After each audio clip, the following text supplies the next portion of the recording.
What's going on, y'all? It's your boy HazyRome. We're here at PAX East 2017, and we're playing a game called Fantasy Strike. We're here with David Sirlin, president of Sirlin Games. He's designed this fantastic fighting game, and I think the unique thing about this game is that it's very easy for you to get into, even if you're not into fighting games. So, David, tell us a little bit about your approach. I'm losing my voice here. Tell us a little bit about your approach to making Fantasy Strike. Well, thank you for having me. Of course. Actually, let me start with a little bit of the background, and then the approach will make more sense. So, I was the lead developer of Street Fighter 2 HD Remix. No. So that's on the professional side, but as a player, I love fighting games. I've been playing them forever. I was top 8 at EVO 3 times. I used to help run EVO many years ago. Don't do that anymore.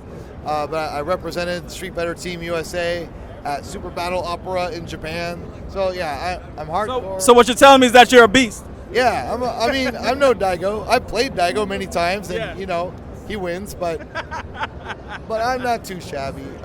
So I know hardcore games. I've had the fun of being in the tournaments, and what's sad to me is that so many players out there just are never going to experience that.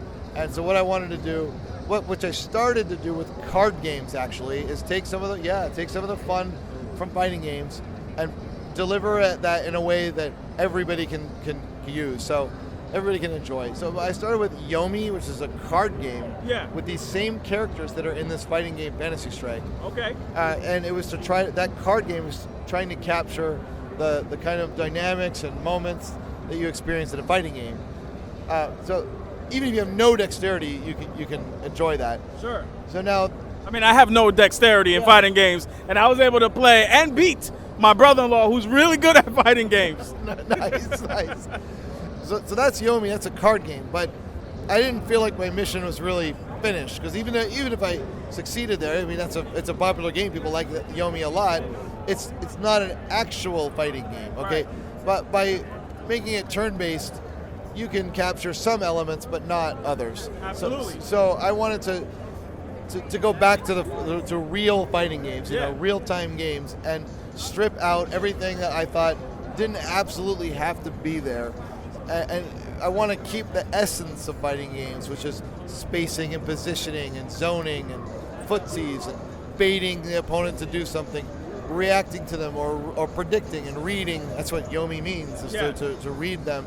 So keep all of that, but to make it as easy as I could possibly make it to do the moves, to do the combos. It's about your decisions of when you do these things, not about can you do them.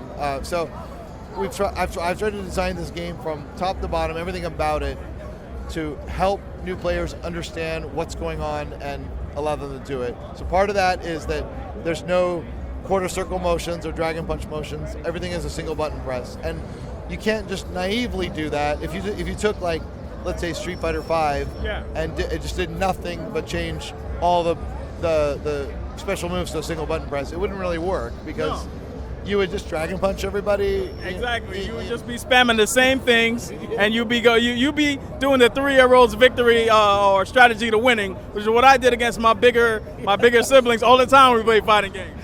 Yeah, you know what I mean. So we had to really carefully design the game around this concept. Like, anybody that has a dragon punch in our game, they have some kind of built-in drawback that makes it make sense. Like, one character loses life when she does hers, and another one is on a meter that simulates how Guile's charge works, so you can't walk forward and do it, and so on and so on. I noticed that.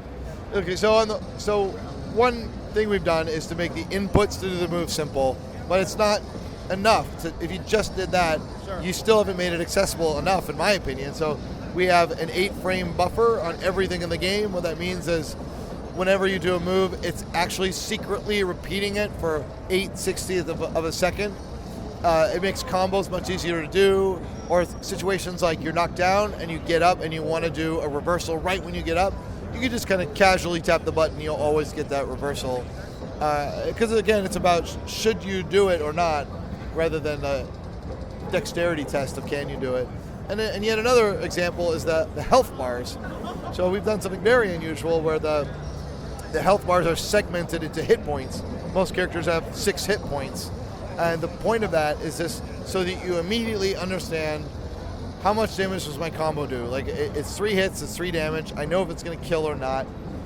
In fighting games, often the life bars are obfuscated, and you don't really know. You know, you can do a combo that does 50%, and you do the same combo again, but it doesn't kill them. Right. Because they got that hero pixel or magic pixel of, of life at the end. Okay, so we wanted to make even the life bars simple and understandable. And the super meter, too. We have a super meter, but it used to work like in any other fighting game, but after we tested it more and more, we're like, you know, what is the point of the super meter? It's just to prevent you from doing the move constantly. Couldn't it just refill automatically? And so it does. And that's simpler than our older system works. I think you get the idea that system after system, we've figured out how to make it easy for beginners. And none of this stuff ruins hardcore play. I mean, yeah, I mean, it doesn't. There's still a level of strategy behind it, because one of the things I noticed in playing defense, you know, I faced my sister, and I was baiting my sister into attacking me because I wanted to see what she had. But I noticed that as she was attacking me, my hit points were kind of getting weaker, as if it was almost not necessarily breaking down with each blocked hit, but it was slowly taking out one of those 6 hit points. Oh, right. You're talking about our block damage system. So if you only have 6 hit points and you blocked a fireball or something, if you lost an entire hit point, that would be completely crazy. That would be insane. Yeah, that's way too much block damage. But then what if you went the other way? You block a fireball and you don't take any damage. That sounds like being defensive would be really good. So block damage is in fighting games for a reason. You know, it helps push the match to a completion. And it's actually especially important for us, even more than most other fighting games, because we chose to not have high and low. You don't even crouch in our fighting game. That's one thing I noticed too. It's very weird, right? Yeah. Again, it's just to make it as simple as possible. You only move left or right, and there's a jump button. You can map jump to up if you prefer it, but the jump works very well on a button in our game. On a keyboard with if you don't, you know, you can play on whatever controller you want, but if you choose to play on a keyboard, what I really like there is it means you've got a button for moving left and a button for moving right, but you only ever press one of those at a time. But if you have a crouch, you've got to chord 2 buttons at a time, and it's harder to deal with. Yeah, okay. yeah. All right. So if you don't have high and low, then you better have something for offense to do to open people up. And what we have is throws that are very powerful and good, and block damage that is substantial. And you kind of said how it works. If you block a special, one of your hit points will flash. If you block it again, another special, it'll flash more, and then a third time you'll lose that hit point. And that it's just the right tuning so that you're really under threat of blocking too much. So you can block, and if so, you can even get away with it, because if it's flashing and then you run away a little bit, it's not flashing anymore. But if you just block, you're going to get ground down, just point after point. Yeah. I mean, forces the action. Yeah, I mean, one of the things I noticed is, you know, one of the matches, one of the rounds I played against my brother-in-law, I had 1 hit point left, and I was like, I can't stand here and block because he's gonna kill me. Yeah, you're gonna lose it. Right. 3 times. Right. So it forced me to develop an offensive approach, and I actually came back and beat him when he had 6 full hit points left. And I thought that was a really interesting dynamic where, you know, once again, he is a very experienced fighting game enthusiast. And me, I haven't played since I was like in elementary school, middle school. And I was able to do that and win against him. And I thought that was a really good balance between bringing in new people and also creating a challenge for people who, you know, are experienced in the FGC. Yeah, sounds great. Do you know about our Yomi counter feature, with the throws? No, I use some throws, but I don't know specifically about it. If you want to elaborate, feel free. Oh, yeah, definitely, because it's a unique thing. It's not in any other fighting game. So I'll tell you the rationale, and then I'll tell you what it is. So Sure. In Street Fighter 2, let's say, throws are very powerful. They're really good. In later fighting games, as time went on, players complained that throws are cheap. And so fighting game companies kind of responded by making throws generally weaker. It's a kind of across the board in most fighting games. So they'll have, excuse me. Sorry, he his heart is hurting because this is such a labor of love for him. He had to take a second to recover. All right. Okay, I've composed myself now. So throws will like be shorter range or do less damage or be easier to attack or escape, or they're somehow watered down more and more. Right. And I've always, for just a decade now, I've thought that's the wrong approach. So the players complaining, that's fine. They've got a reason to complain. If they complain because they know a throw's coming and they can't get out of it. In Street Fighter 2, I played that game at a high level, and it happens to me too sometimes. I mean, you competed in tournaments, you were saying, right? Yeah, so you know they're going to throw you, and you're really trying to reverse, and they just throw you anyway. So I know how frustrating it is. So I acknowledge that, but the way to fix it isn't to make throws weaker and weaker. You need throws. You need a way to beat defense because you want offense to be good, or else your game's boring. Right. So a better solution, in my opinion, is this kind of crazy thing we have called a Yomi counter. And how that works is if I am going to throw you and you know it's coming, you can let go of your controls completely. If you don't touch anything and I try to throw you, you will automatically reverse it with a special animation for your Yomi counter, for your character. You'll throw me and you will get full super meter.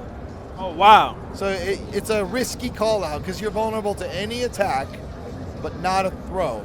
Okay, and it's probably the most hyped thing in our game. It's really exciting when someone pulls that off. Yeah, I mean, it's pretty cool because your inclination is to press buttons when you feel like somebody has the opportunity to come at you. So for you to let go and trust in the force, if you will, or whatever.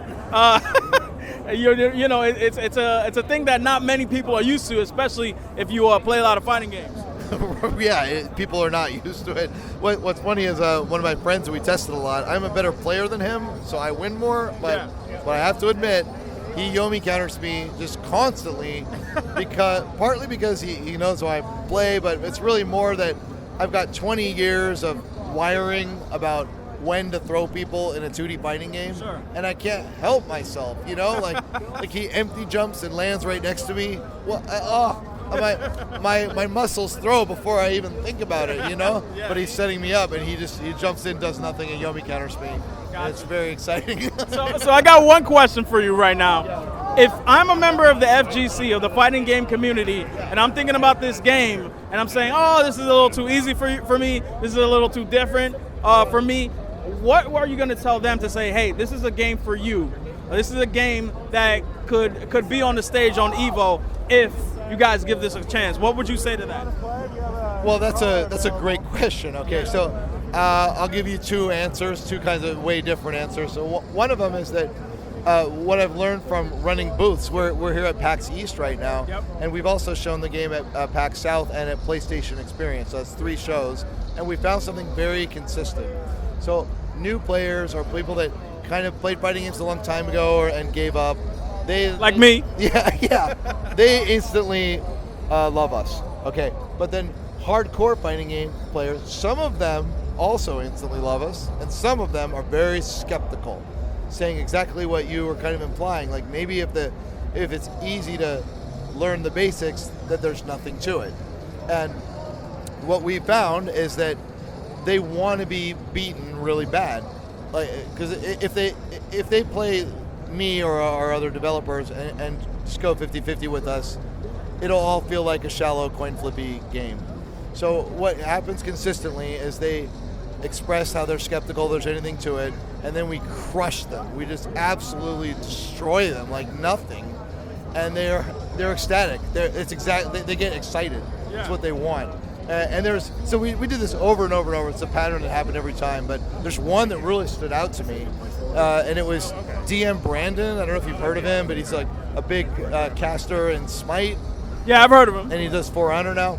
So this same thing happened, and then usually the story ends there, but he actually, after he got crushed, he wanted to keep playing, and he played for hours and hours, like got in line over again, was practicing, and then he was going to leave, and he said, before I leave, Sirlin, I need to play you again, and I want you to crush me again, or see it, or if you can. Yeah, so I played him, and I did. I beat him really bad, but he did a lot better. He won rounds. He was in it. He had a chance, but I still beat him by a lot. And what he said afterwards was just really interesting. I'm still thinking about it, okay? He said, the first time I played him and crushed him, maybe it's because I knew facts about how the moves worked. I knew their properties, he didn't know them. There's a knowledge gap there. Right. But the second time, because he had really studied the game a lot in several hours, he felt like I didn't do anything that was a surprise mechanics-wise. Like, I didn't do some kind of invulnerable move. He didn't know it's invulnerable. He knew all that. And he said that the reason he lost the second time is, to quote him, because he was simply outplayed. And he's like, that's what I'm looking for. Yeah. If I can be outplayed, it means there's something to this. And so he walked away like a big fan. So I said I was going to give you two answers. The first answer is, if people are skeptical, like, all I can say is that's happened over and over, and we've proven ourselves. So find someone good at it, and maybe they'll show you. But another thing I would say that's very interesting about our game, and I found is unique. Fighting games are generally really hard to play. I love Guilty Gear. Guilty Gear is extremely hard to play. I'm not hating on it at all. I'm a huge fan. I love it, okay? It's the opposite end of my spectrum, the spectrum of our game. But what do I do if there's a new player I want to get into Guilty Gear? I got to train them up for like a year to be competition with me, okay? What if their game is Killer Instinct? There's a lot that goes into that. What if their game is Street Fighter 5 or 4? Those are hard games that take dedication. To get just basic competence in our game takes like 5 minutes or 10 minutes. So the point of this story is that no matter what your game is, Smash, KI, Street Fighter, this can be your second game. It's the game where everybody from every community in the whole FGC can come together and they can all play this. No matter who your friends, what games your friends play, you can come together and play this, and that is exciting. It's a melting pot, So I hope people will kind of feel the love of that. There can be a lot of segmentation in the FGC, but maybe there's a chance to bridge the gap with a game like this. That was a beautifully said answer, and I follow you, and I hope that that's what this game can do.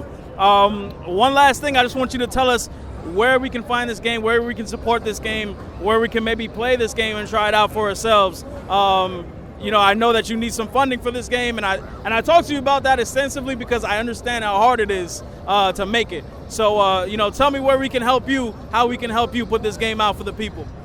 Yeah, thank you. This is a very big project, very expensive project, so we appreciate anyone's support. We don't want you to be bankrupt.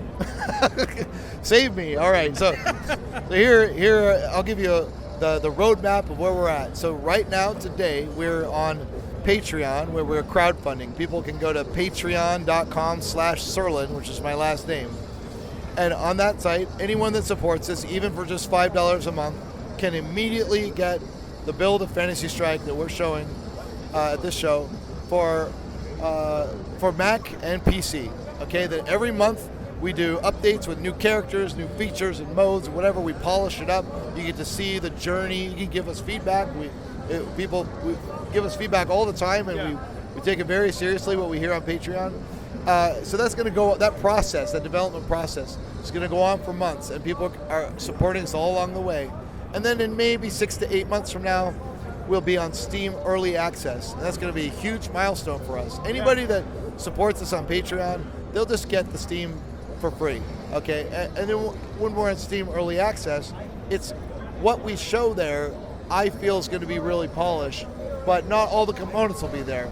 Well, there's still other game modes that we might want to add, and more features and so on. So once we feel the whole package is really complete and solid, maybe in about a year, then we'll release for real fully on Steam, not early access, real Steam, and PlayStation 4 with cross-platform play.